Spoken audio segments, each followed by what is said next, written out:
Warning. The program you're about to watch contains explicit language and descriptions of adult themes and graphic violence that people may find disturbing. Viewer discretion is advised.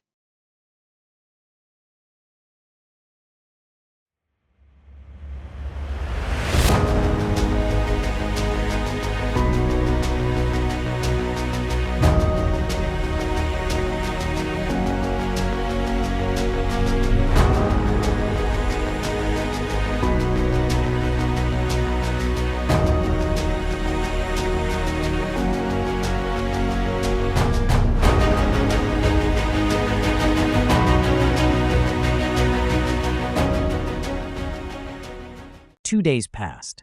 Kaizo, now fully recovered, stood at the palace gates, his gear packed and ready. Arthur approached one last time. "Remember your training, and remember your manners. Address her as your highness." Kaizo nodded. "Here is some spending money for your journey." Arthur hands him a bag of coins. "Oh, and one last thing." Arthur smirked. "Do everything in your power to please her. She's the king's daughter. If you complete this mission, you will be rewarded handsomely." Kaizo took a deep breath. "Understood." Arthur gestured toward the waiting carriage, a simple yet elegant design, pulled by a single horse. It was just large enough for 2 passengers. A procession of guards escorted the king and Princess Abigail to the carriage. She stepped forward, a strikingly beautiful young woman with golden blonde hair dressed in royal finery. Her posture was graceful, yet there was an air of quiet confidence about her. A servant placed her single piece of luggage inside the carriage. An usher opened the door for her, and she stepped in without a word. Kaizo followed in. The king approached, his gaze lingering on his daughter. "Be safe." Abigail nodded. The king smiled faintly, blowing her a kiss. The carriage lurched forward, wheels rolling along the path. Kaizo remained silent, glancing at his new charge. Princess Abigail's expression remained unreadable as they left the palace behind. Kaizo and Abigail sat across from each other in silence. Finally, Abigail broke it. "I saw your performance the other day," she said. Kaizo avoided her gaze, his expression unreadable. "Did it meet your expectations, your highness?" Abigail smirked. "Wow, manners. That's new." She leaned back slightly. "But yes, it exceeded my expectations. I wasn't expecting that arrow formation." Her voice softened with curiosity. "Did it hurt?" Kaizo hesitated for a moment. "Me either. And yes, it was painful, your highness." Time passed in silence until Abigail glanced out the carriage window and gasped. "Oh, flowers," she exclaimed, eyes lighting up. "Let's stop for a moment." Kaizo gave a small nod, stepping out of the carriage to command the horse to a halt.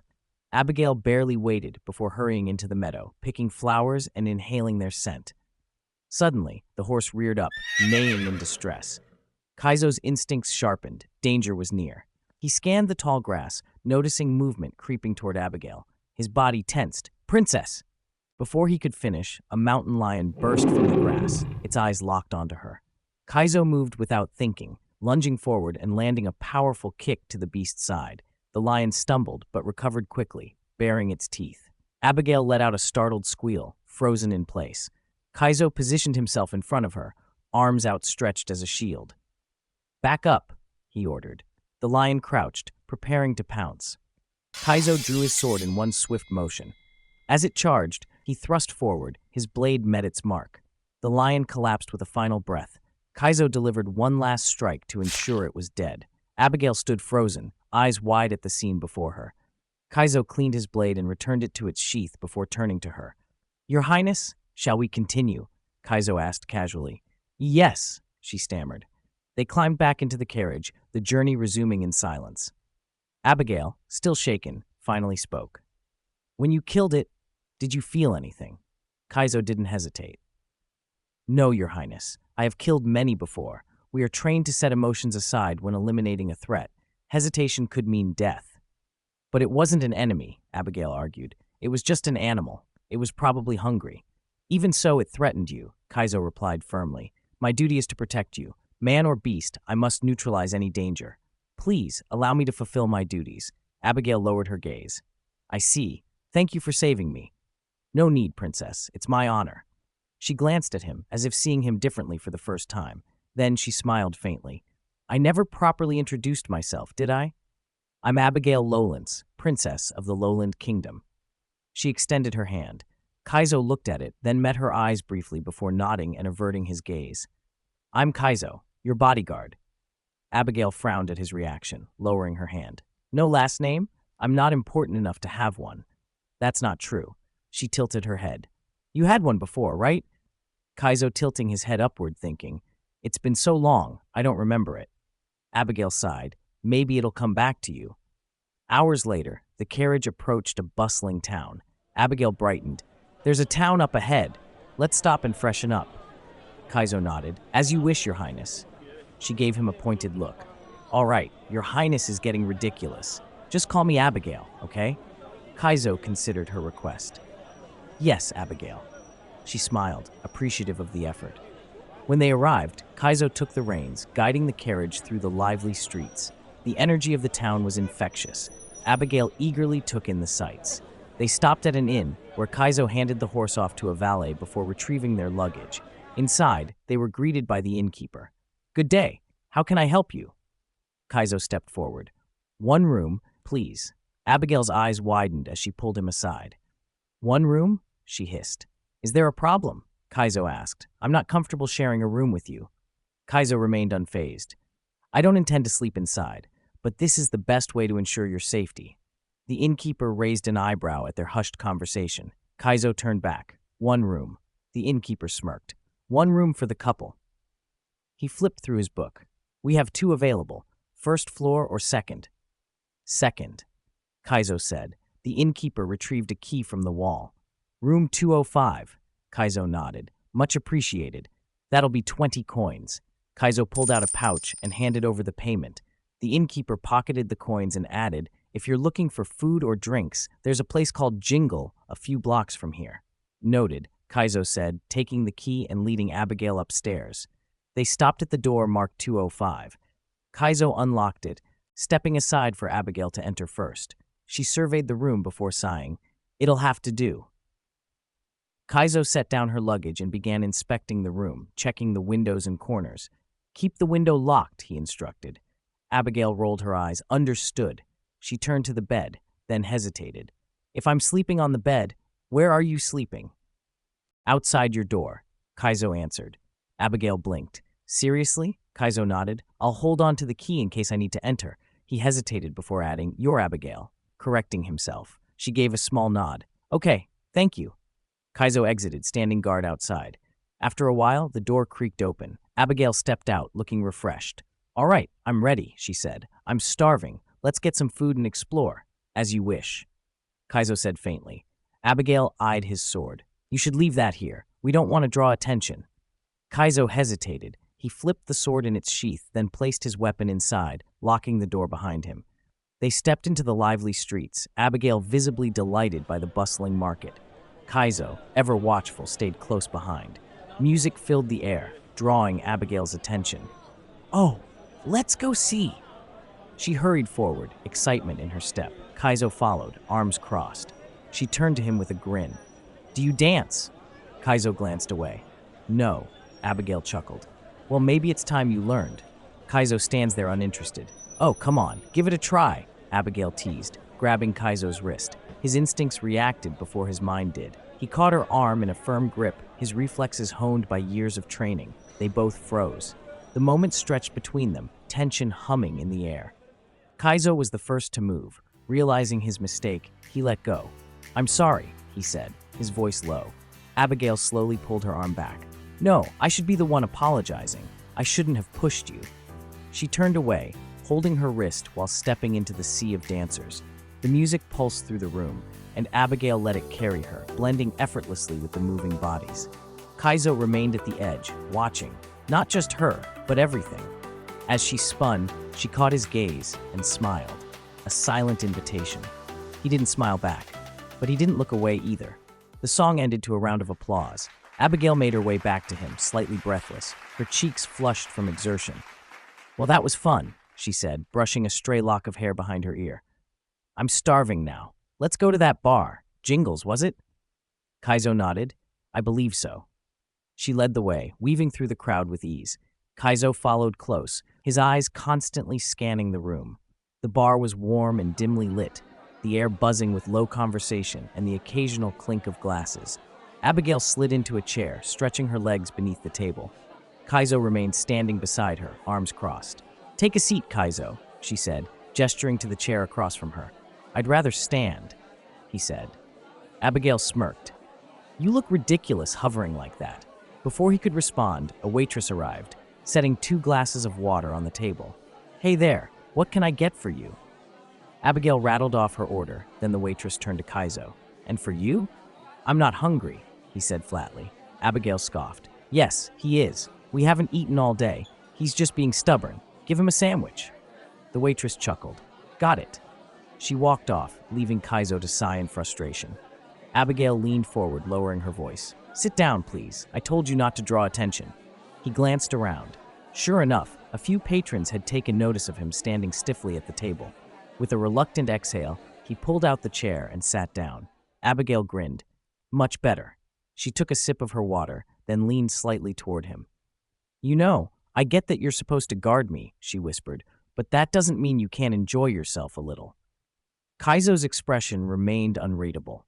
"It's not a task where I can relax." "Well," she said with a knowing smile, "then don't guard me like I'm a prisoner. Guard me like I'm a friend." The waitress returned, setting their plates down. Abigail picked up her utensils and started eating with ease. Kaizo, however, simply stared at his sandwich. Abigail arched a brow. "You don't need my permission to eat, you know." She took another bite. Snapping out of his thoughts, Kaizo picked up the sandwich and devoured it in seconds. Abigail blinked. "And you said you weren't hungry," she said, laughing. Kaizo grabbed his glass of water and drained it in one gulp. When he set it down, he noticed Abigail watching him closely. She ate slowly, deliberately, savoring each bite. "Why do you eat like that?" she asked, studying him. Kaizo hesitated. "Old habits." She tilted her head. "What do you mean?" For a moment, he debated whether to answer. His fingers tightened slightly against the table. Then, in a quiet voice, he said, "When I was a slav." He stopped himself. Abigail's smile faded. "When you were a what?" she pressed gently. Kaizo looked away. "It doesn't matter." "Kaizo," she said, softer this time, "we're just 2 people sharing a meal. You can talk to me." A silence stretched between them. Then, finally, he spoke. "When I was a slave," he said, his voice low, "we were given 1 slice of bread a day. I remember my first night. I ate it just like I did with that sandwich. Fast, because we were always hungry." Abigail set her fork down. She didn't speak right away, but her expression softened. After a moment, she said quietly, "I'm sorry." He shook his head. It was a long time ago. A comfortable silence settled between them. Abigail finished her meal, then looked up at him with a playful glint in her eyes. "Hey," she said, smirking, "want to try a soda?" "What's that?" Kaizo asked in confusion. "Wait, you've never had soda before?" Abigail asked, eyes wide with disbelief. Kaizo shrugged. "I don't get the same privileges as you." She smirked. "Well, that changes today." She waved down a waitress. "2 sodas, please." When their drinks arrived, Kaizo eyed his cautiously, while Abigail took a sip of hers. "Drink slowly," she advised.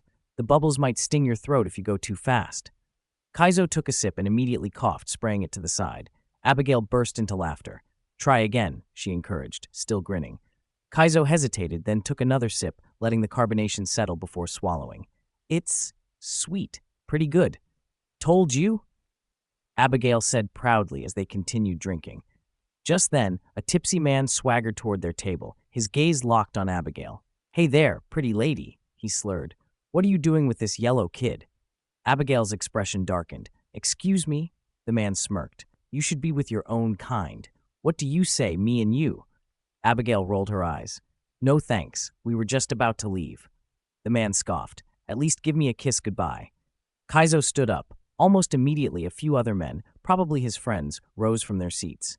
Abigail placed a hand on Kaizo's arm. "Kaizo, don't!" The drunk chuckled. "What, you need permission from this bitch?" Abigail slammed her hands down. "Just don't hurt them too much." The man threw the first punch, a sloppy hook.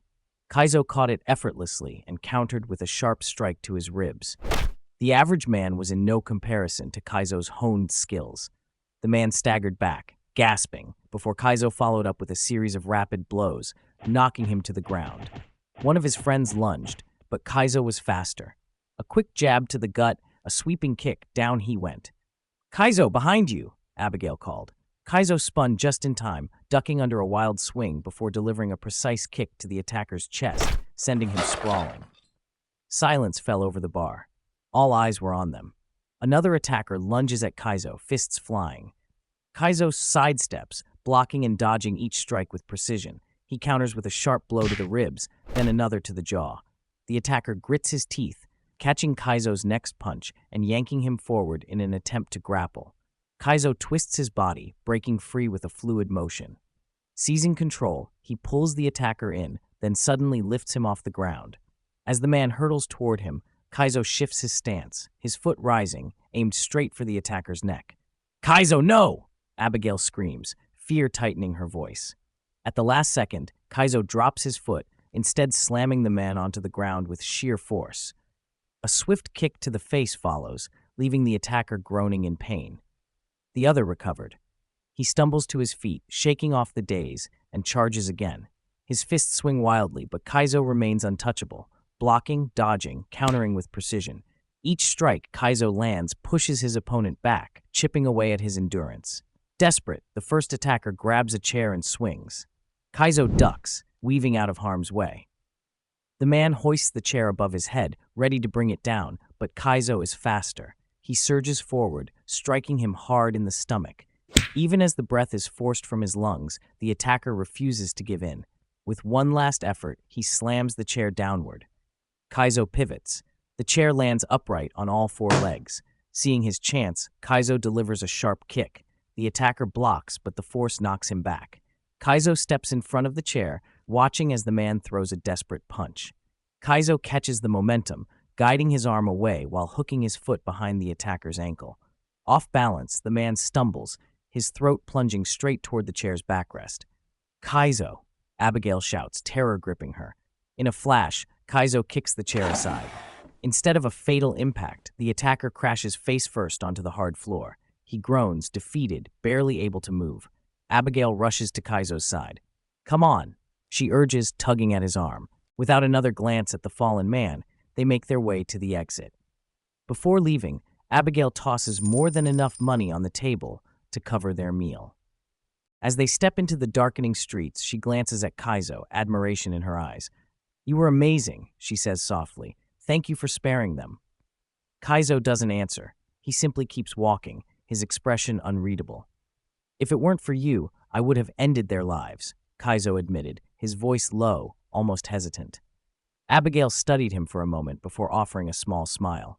I know, and I appreciate it. You're very sweet. Even in the midst of battle, you managed to show compassion. Kaizo held her gaze. That was because of you. She raised an eyebrow. You're a compassionate person, he continued. Even when I was at your mercy, you showed me kindness. A flicker of recognition crossed Abigail's face. Oh, that was you years ago. Her eyes widened slightly. That's why you looked familiar. She took a step back, giving him a once-over. Wow, you've changed so much since then. Kaizo smirked. So have you. More adultish. Abigail scoffed, crossing her arms. That's it? Before he could answer, a soft melody floated through the air, slow, gentle, inviting. Abigail turned her head toward the sound, her expression lighting up. Oh, do you hear that? Music. Let's go. Without waiting for a response, she hurried toward the sound. Kaizo hesitated before following. They arrived at the central plaza, where a small band played under the glow of lanterns. A few couples swayed to the rhythm, their movements slow and effortless. Abigail paused, watching them before turning to Kaizo with a playful glint in her eye. Want to dance with me? Kaizo shifted uncomfortably. I don't know how. I can show you. Abigail pressed. She reached for his hand but stopped herself, remembering what had happened earlier. Instead, she waited, her expression gentle, giving him the choice. Kaizo hesitated, then slowly extended his hand. Abigail took it, her touch warm and reassuring, as she led him onto the dance floor. Facing him, she stepped closer, closing the distance between them. Kaizo tensed. He had never been this close to a woman before, let alone a princess. Abigail carefully took his hand and placed it on her hip. Kaizo flinched, pulling back instinctively. She let out a soft gasp, but quickly recovered. It's okay. Gently, she guided his hand back to her hip. Then she rested her own hands on his shoulders, waiting as he glanced down, his face unreadable. His heart pounded against his ribs. Taking his other hand, she intertwined their fingers and lifted them, palm to palm. "Just follow me." Kaizo stood stiffly, unsure of what to do. Abigail laughed. "Relax your body. Just sway your hips a little." Kaizo swallowed hard, feeling awkward, but as she slowly began to move, he did his best to follow. At first his steps were rigid, uncertain, but Abigail's warmth and patience made it easier. The music wrapped around them, and for the first time in a long while, Kaizo let himself be led. Kaizo swings his hips, stiff and uncertain. Abigail bursts into laughter. No, like this." She sways her hips fluidly, demonstrating the rhythm. Kaizo watches, then tries again, taking his time to adjust. He's still a little rigid, but as they keep moving, he starts to loosen up. Abigail leads him through the dance, her steps confident, effortless. As he moves, Kaizo glances at the other couples. Their hands are clasped together, fingers intertwined, unlike his and Abigail's, which are only pressed palm to palm. A thought crosses his mind, and slowly he shifts his fingers, clutching her hand. Abigail responds without hesitation, tightening her grip around his. A jolt of something unfamiliar rushes through him. Startled, he instinctively pulls away. Abigail releases him just as quickly. Embarrassed, Kaizo takes a step back. "We should go," he mutters, turning away before she can say anything. Abigail follows without a word. They walk in silence back to the inn. At the door to their room, she finally speaks. "I had a great time tonight." Kaizo meets her gaze, then nods. Without a word, he steps inside, flicking on the light. He scans the room, checks the window. It's locked. "Good night," he says as he steps back out, shutting the door behind him. Before he can leave, the door swings open again. "Here's your sword." Abigail holds it out to him. Kaizo takes it. "Good night," she says softly before closing the door and locking it. On the other side, she leans her back against the door, exhaling slowly. Kaizo lowers himself to the floor outside, placing the sword between his legs, letting it rest against his shoulder. He leans back against the door, closing his eyes for a moment. Inside, Abigail pushes off the door and crawls into bed. Outside, Kaizo tilts his head back, exhaustion settling over him. As the night deepens, sleep takes them both. Next morning, the door creaks open and Abigail steps out, freshly showered and dressed in a new outfit. "Good morning," she chirps. Kaizo stirs at the sound and rises to his feet. He stretches slightly before replying, "Good morning, Abigail." Abigail blinks in surprise, then beams. "Ah, you remembered," Kaizo nods. "Yes, I'm trying." Her smile widens, and for the first time in a while, the tension from last night feels like a distant memory. As Kaizo secured Abigail's luggage onto the carriage, she stretched her arms and breathed in the fresh air. "All right, let's get going," she said, climbing back in. The journey continued, the road stretching before them as the sun moved across the sky. They made occasional stops, exploring small landmarks, taking in the scenery, and savoring the thrill of adventure. Abigail seemed energized by the experience, her excitement infectious. Kaizo, however, remained vigilant, his sharp eyes scanning their surroundings, always on guard. During one stop, Abigail plucked a white dandelion from the ground and twirled it between her fingers. "Ever made a wish, Kaizo?" she asked. Kaizo glanced at her, then at the flower in her hand. "No, I haven't." She smiled and picked another dandelion, holding it out to him. "Here, you make a wish and blow on it. If you manage to scatter all the seeds, your wish will come true. At least, that's how the tradition goes." Abigail closed her eyes and blew gently, sending the dandelion's tiny seeds drifting into the wind. Then she turned to Kaizo expectantly. "Now you try." Kaizo studied the delicate flower in his hand. "This is silly," he muttered. "I don't even know what to wish for." "Anything you want," Abigail said. "It can be as real or as wild as your imagination."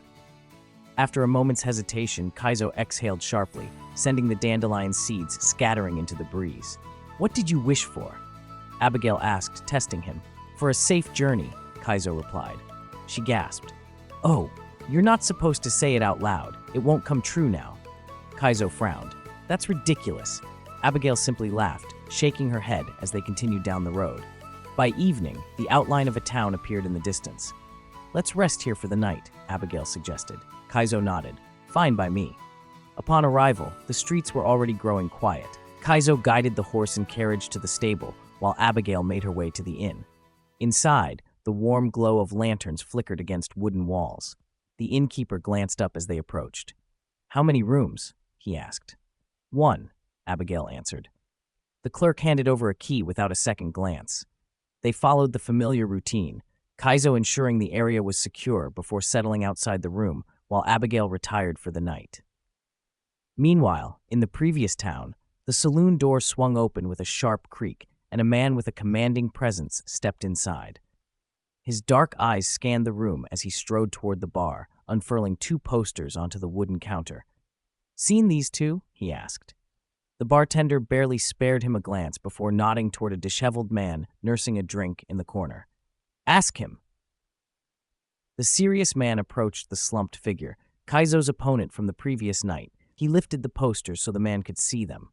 Wanted notices. One for Kaizo, one for Abigail. The tipsy man's bleary eyes widened slightly. He remembered Kaizo sparing him the unexpected mercy in the midst of their fight. "Buy me a drink," he slurred, "and I'll tell you." The man motioned to the bartender. "Your best." A glass slid across the counter, and he shoved it into the drunkard's hands. The man downed it in one go, exhaling in satisfaction. "Now talk," the serious man demanded. The drunk hesitated, then shook his head. "Don't remember." A silent moment passed. Then, crash! The glass shattered against his skull, sending him toppling to the floor. Gasps rippled through the saloon. A second man entered the bar, striding toward the leader. "Someone saw them leave this morning," he reported. "Heading south." The leader exhaled sharply. "Damn, we're a day behind." He turned and strode toward the door, tossing a handful of gold onto the counter as he passed. Outside, a man was already waiting, gripping the reins of 3 horses. The group mounted swiftly. "Let's ride through the night," the leader commanded. With a sharp hi-ya, they galloped out of town, disappearing into the darkness. End of part 2, to be continued.